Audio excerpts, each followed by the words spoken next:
ආයිබෝවන් ආදරණීය දුවේ පුතේ අදත් ඔයාලා එකතු වෙලා ඉන්නේ මැත්ස් විත් දුමින්ද YouTube channel එකත් එක්ක. ඉතින් වෙනද වගේ මදත් මම ඔයාලට ගෙනල්ලා තියෙනවා මෙවර ශිෂ්‍යත්ව විභාගයට එයි කියලා මම අනුමාන කරන ගණිත ගැටළු වර්ග තුනක්ම විසඳන ඉතාමත් පහසු කෙටි ක්‍රම තුනක්. ඉතින් ආදරණීය දුවේ පුතේ මේ ගණිත ගැටළු වීඩියෝ එක ටිකක් දික් වෙයි.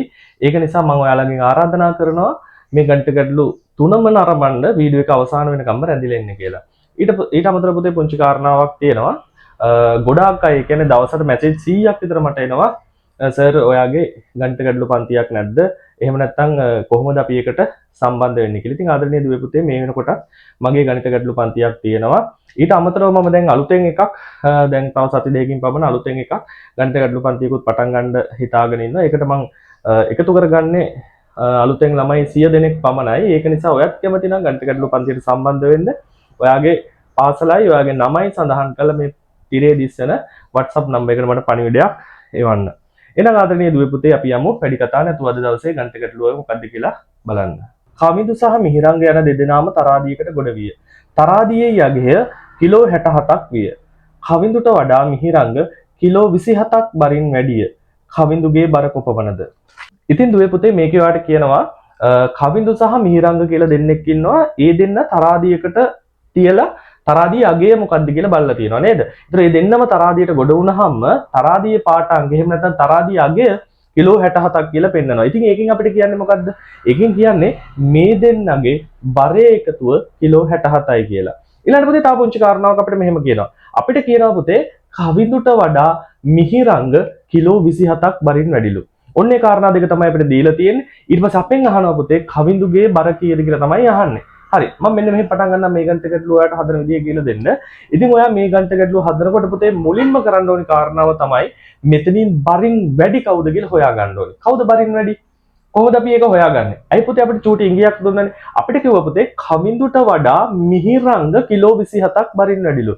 ඒ කියන්නේ කවිඳුට වඩා මිහිරංග කොච්චරක් බරින් වැඩිද? කිලෝ 27ක් බරින් වැඩි. ඒ කියන්නේ මෙතනින් බරින් වැඩි කවුද? මිහිරංග තමයි බරින් වැඩි. රයිට් මම ඒක සඳහන් කරගන්නම්කෝ. මිහිරංග කියලා මම ලියා ගන්නවා. මිහිරංග. හරි.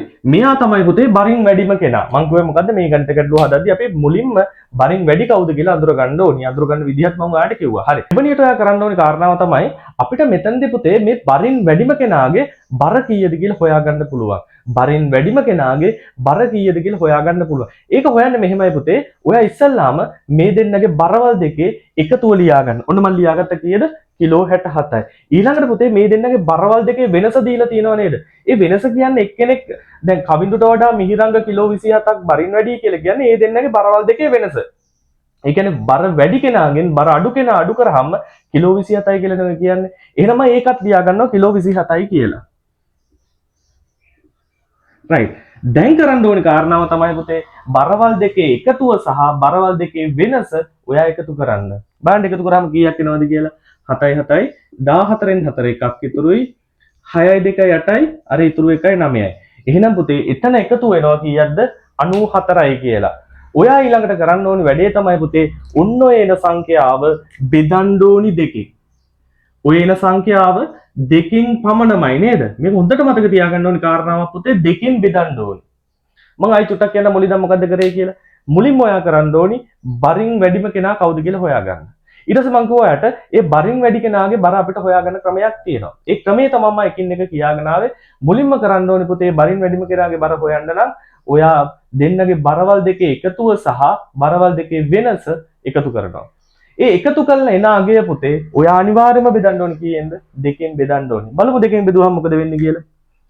9ට 2 ඒවා 4යි නේද? 4යි 4 වරක් 2 8යි එකක් ඉතුරුයි නේ. දැන් මේ 4 ගේනවා පල්ලෙහාට 14ට 2 ඒවා බලනවා. 14ට 2 ඒවා 7යි 7ක් 2 14යි 14න් 14ක් බිඳ. අන්න අපිට උත්තරයක් ආව පුතේ කීයද?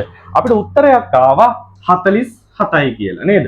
47යි කියලා උත්තරයක් ආවා. එහෙනම් පුතේ මම කිව්වා ඔය එන්නේ බරින් වැඩි කෙනාගේ බර. ඒ කියන්නේ මිහිරංගගේ බර තමයි ඔය ආවේ. එහෙනම් මිහිරංග කොච්චරක් බලයිද? 47ක් බරයි. මිහිරංග එන කොච්චරක් බරයිද? කිලෝ 47ක් බරයි. දැන් හැබැයි අපෙන් අහන්නේ මිහිරංගගේ බර නෙමෙයි. අපෙන් අහන්නේ කාගේ බරද? අපෙන් අහන්නේ කවිඳුගේ බර. එහෙනම් කවිඳුගේ බර හොයන්න මම මොකද කරන්න ඕනේ? ඇයි පුතේ මේ දෙන්නගේ බරවල් දෙකේ එකතුව අපිට දීලා තිබුණා කීයද? කිලෝ 67යි. එහෙනම් එකතුවෙන් කිලෝ 47ක්. එහෙම නැත්නම් මිහිරංගගේ බර අයින් කරා නම් අපිට හොයාගන්න පුළුවන් කවිඳුගේ බර. එහෙනම් මොකද කරන්න ඕනේ? කිලෝ 67න් ඔය අඩු කරන්න පුතේ කිලෝ 47. නේද? කිලෝ 67න් අඩු කරනවා කිලෝ 47. එහෙනම් 7න් 7ක් බිඳුවයි 6න් 4ක් 2යි. අන්න අපිට උත්තරයක් ආව 20යි කියලා. එහෙනම් පුතේ මෙතනින් බරින් අඩු එහෙම නැත්නම් කවිඳුගේ බර කීයයිද? කිලෝ 20යි කියලා අපි හොයාගත්තා. කිලෝ 20යි කියලා අපි හොයාගත්තා. ඉතින් ආදරණීය දුවේ පුතේ මම හිතනවා මේ ගණිත ගැටලුව තේරුණා කියලා. ඉතින් මේකේ මොනවා හරි තේරුම් නැත්නම් මම ඔයාලට මේ වර්ගයේම තවත් ගණිත ගැටලුවක් කියලා දෙන්නම්. කොහොමද බලමු අපි ඒකත් හදන්නේ කියලා. කසුන් සහ සඳුන් ළඟ ඇති මුදල් වල එකතුව රුපියල් 450ක්. කසුන්ට වඩා සඳුන් ළඟ වැඩිපුර රුපියල් 150ක් ඇතිනම් කසුන් ළඟ ඇති මුදල කොපමණද? හොඳයි ආදරණීය දුවේ පුතේ මේ ගාන අතර කලින් ගාන වගේමයි මෙතන තියෙන එතන නම් අපිට කලින් ගාන තිබුණ ස්කන්ධ කතාවක් නෙනේ මේ දෙන්නගේ බරවල් ගැන තමයි කිව්වේ. මෙතන තියෙන්නේ දෙන්නෙක්ගේ ළඟ තියෙන මුදල් සම්බන්ධ කාරණාවක් තමයි කියන්නේ. ඉතින් අපිට මෙතන කියනවා කසුන් සහ සඳුන් කියලා දෙන්නෙක් ඉන්නවා. ඒ දෙන්නගේ පුතේ තියෙන මුදල් ටික එකතු කරාම එහෙම නැත්නම් දෙන්නගෙම තියෙන මුදල් වල එකතුව රුපියල් 450යිලු. ඊළඟට අපිට කියනවා පුතේ කසුන්ට වඩා සඳුන් ළඟ රුපියල් 150ක් වැඩිපුර තියෙනවලු. කසුන්ට වඩා සඳුන් ළඟ රුපියල් 150ක් වැඩිපුර තියෙනවලු. එතකොට පුතේ මම අර කලින් ගානේදී කිව්වා අපි මුලින්ම කරන්න ඕනේ මොකද්ද? අපි මුලින්ම මෙතනින් වැඩිම මුදලක් තියෙන්නේ කාගාවද කියලා හොයා ගන්න ඕනේ. කොහොමද ඒක හොයන්නේ? ඇයි පුතේ අපිට කියනවනේ නේද? කසුන්ට වඩා සඳුන් ළඟ රුපියල් 150ක් වැඩිපුර තියෙනවලු. කසුන්ට වඩා සඳුන් ළඟ කසුන්ට වඩා කාගාවක් තියෙන්නේ සඳුන් ළඟ. එහෙනම් සඳුන් තමයි මෙතනින් වැඩියෙන්ම සල්ලියක් තියෙන කෙනා. එහෙනම් පුතේ අපිට හොයන්න පුළුවන් කාගාව තියෙන සල්ලි ගානද? සඳුන් ගාව කොච්චරක් තියෙනවද කියලා තමයි හොයන්න ඕනේ. ඉතින් සඳුන් ගාව කොච්චරක් තියෙනවද කියලා හොයාගත්තොත් අපිට ඉතාමත් පහසුවෙන් කසුන් ගාව කීයක් තියෙනවද කියලා හොයාගන්න පුළුවන්. මම කිව්වා මේ දෙන්නන් අතරින් මුදල් වැඩිම සඳුන් ගාව තියෙන සල්ලි ගාන හොයාගන්න ඔයා මොකද කරන්න ඕනේ? ඉතින් මේ දෙන්නගේ සල්ලි වල එකතුව කීයද? එකතුව 450යි.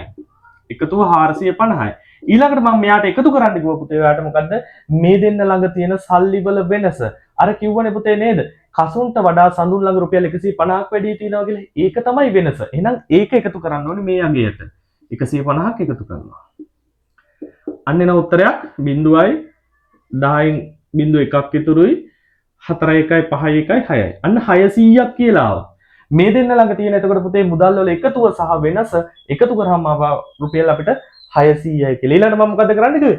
ඊළඟට අන්නේ නාගේ පුතේ අනිවාර්යයෙන්ම බෙදන්න කිව්වා කීයද? 600 බෙදන්න කිව්වා කීයෙන්ද? 2කින්. ඉතින් මං හිතනවා පුතේ 600 දීර්ඝ වශයෙන් බෙදන්න බෙද බෙදා ඉන්න දෙයක්ුත් නෑ. ඔයා දන්න උත්තරේ කීයද? 600 2කින් බෙදුවම ඔයාට එනවා කීයයිද? 300යි කියලා. 600 2කින් බෙදුවම 300යි කියලා එනවා. ඊළඟට මම මොකද කරන්න කිව්වේ? මේන්නේ කාගාව තියෙන සල්ලි ගානද පුතේ?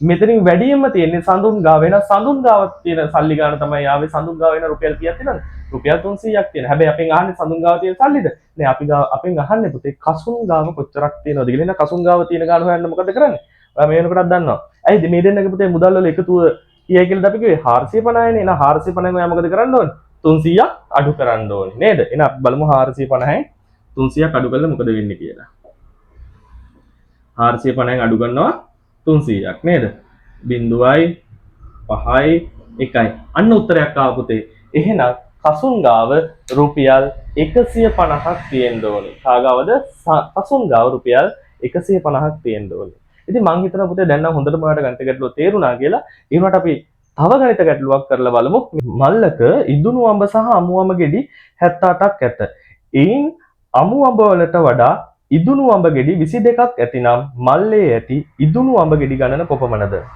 ඉතින් ආදරණීය දුවේ පුතේ අද දවසේ අන්තිම ගාන මේක ඔයාලට කියන මෙහෙම කතාවක් මල්ලක් තියෙනවලු ඒ මල්ලක ඉදුණු අඹ සහ අමු අඹ තියෙනවලු. ඒතර ඉදුණු අඹ සහ අමු අඹ වල එකතුව 78යිලු.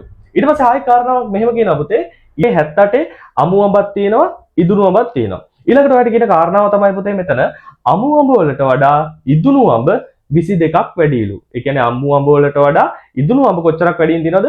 22ක් වැඩියෙන් තියෙනවා. රයිට්. එහෙනම් අපි මෙතනින් අහන්නේ පුතේ ඉදුණු අඹ ගෙඩි ගණන කොපමණද කියලා. ඉතින් ඔයා දන්නවා මොකද්ද කරන්න ඕනේ කාරණාව. අපිට පුතේ මෙතනින් වැඩිපුරම තියෙන අඹ වර්ගය හොයාගන්න පුළුවන්. ඉතින් වැඩිපුරම තියෙන අඹ වර්ගය මොකද්ද? එයි අපිට කියනවනේ ගානේ අමු අඹ වලට වඩා ඉදුණු අඹ 22ක් වැඩිලු. එහෙනම් වැඩිපුර තියෙන මොන අඹද? ඉදුණු අඹ. හැබැයි මෙතන තියෙන කාරණාව තමයි පුතේ මෙතන අපිට ගාන ලේසි. ඇයි දන්නවද? හැබැයි අපෙන් අහන්නෙත් පුතේ ඉදුණු අඹ ගෙඩි ගාන කීයද කියලා. අපිට හොයන්නත් පුළුවන් ලේසියම ඉදුණු අඹ ගෙඩි ගාන. මේක අහන්නෙත් ඒක නිසා අඩු කරලා ආයි හොයන්න දෙයක් නැහැ. එහෙනම් මුලින්ම ඔයා කරන්න ඕනේ කාරණාව තමයි පුතේ අමු අඹ සහ ඉදුණු අඹ වල එකතුව කීයද 78. ඒකට එකතු කරන්න ඕනේ පුතේ මේ අඹ වල වෙනස. වෙනස කියලා කියන්නේ එකකට වඩා එක අනිත් එක කොච්චරක් වැඩිද කියන කාරණාව නේද? එහෙනම් 78 එකතු කරනවා කීයක්ද? 22ක්. කීයක් එනවද? 7යි 2යි 10න් බිඳුව එකක් විතරයි. 7යි 2යි 9යි 1යි 10යි. 100ක් කියලා ආව හරියටම. දැන් මොකද කරන්න ඕනේ? මං කිව්වා ඔන්න එන උත්තරේ පුතේ කීයෙන්ද බෙදන්න ඕනේ? දෙකෙන් බෙදන්න ඕනේ. ඉතින් 100 දෙකෙන් බෙදුවාම නේද දන්නවා බෙදන්න දෙයක් නැහැ. උත්තරේ කීයද? 100 දෙකෙන් බෙදුවම උත්තරය 50යි. එහෙනම් මේ 50යි කියලා එන්නේ මොකද්ද පුතේ? මෙතනින් වැඩිපුර තියෙන වර්ගය. ඒ කියන්නේ ඉදුණු අඹ ගෙඩි ගණන තමයි 50යි කියලා ආවේ. අපෙන් අහන්නේ ඉදුණු අඹ ගෙඩි ගණන. එහෙනම් ඉදුණු අඹ විතර කීයක් තියෙනවද? ඉදුණු අඹ 50ක් තියෙනවා. බැරලාවකත් ඔයගේ අමු අඹ ගෙඩි ගණන ඇහුණාම ඔයා මොකද කරන්න ඕනේ? එහෙනම් මේ 50ක් කියලා අපි හොයාගත්ත ඉදුණු අඹ ගෙඩි ගණන. එහෙනම් ඔක්කොම අඹ 78යි. 78න් 50ක් අඩු කරා නම් හරි. එහෙනම් ආදරණීය දුවේ පුතේ මම හිතනවා ඔයාලට මේ ගණිත ගැටළු වර්ග තුනම ඉතාමත් හොඳට තේරුණා කියලා. ඉතින් මේ ගණිත ගැටළු ඔයාලට තේරුණා නම් මට කරන උදව්වක් වශයෙන් පුතේ කමෙන්ට් සෙක්ෂන් එකේ කමෙන්ට් එකක් දාලා යන්න අමතක කරන්න. එපා ඊට පස්සේ පුතේ මේ ගණිත ගැටලුවම කියලා දෙනකොට මොනවා හරි අඩුපාඩු වුණා නම් ඒ අඩුපාඩුත් මට හදාගන්න උදව්වක් වශයෙන් කමෙන්ට් සෙක්ෂන් එකේ කමෙන්ට් එකක් දාගෙන යන්න. එහෙනම් අද මේ දුවේ පුතේ මේ වගේ ගණිත ගැටලුවකින් නැවතත් හමු වෙනකම් ඔයාලා සියලුම දෙනාට සුබ දවසක්. ආයිබෝවන්.